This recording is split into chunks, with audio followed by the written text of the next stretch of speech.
I rise for the point of a personal privilege. The delegate has the floor. Thank you, Mr. Speaker.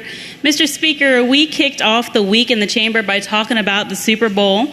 We joked about Taylor Swift and consoled our fellow colleagues who are Niners fans. Yesterday, we spent the morning sharing gifts and expressing love for one another. But for people across this country, they started their week off differently. On Sunday, a woman walked into a Houston church with legally purchased AR-15 and opened fire on attendees and police officers. On Tuesday, we observed a year since 3 students were killed at Michigan State University, the same university where survivors from Sandy Hook Elementary School attended.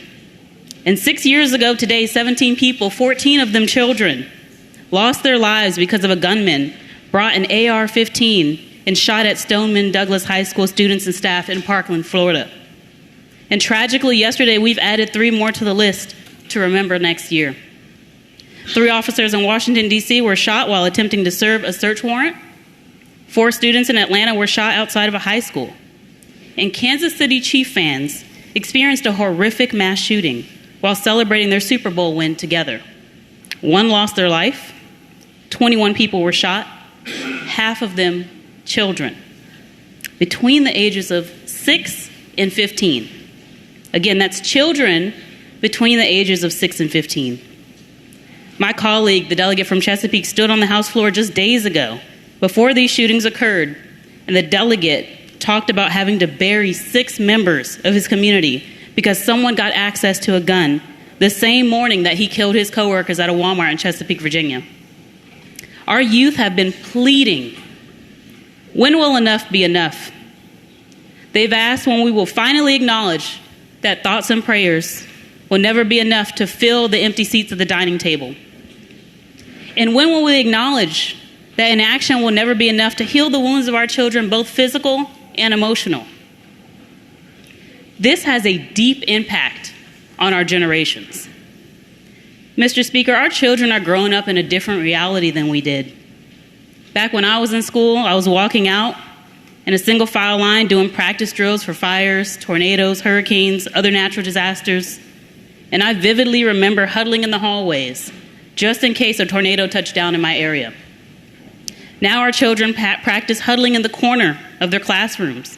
They practice barricading the door. They practice call signs and escape routes for the very real possibility that someone will enter their school building with the very real intention of killing them. That is something that is incredibly hard for me to grasp. I can't even begin to imagine what goes through the minds of these young children as they take proactive measures to avoid a mass shooter. And they hear the news that another one and another one and another one after that and another mass shooting has occurred, and they can't help but wonder if they'll be next. Mr. Speaker, like most of us, I've had interns. One in particular is a high school sophomore.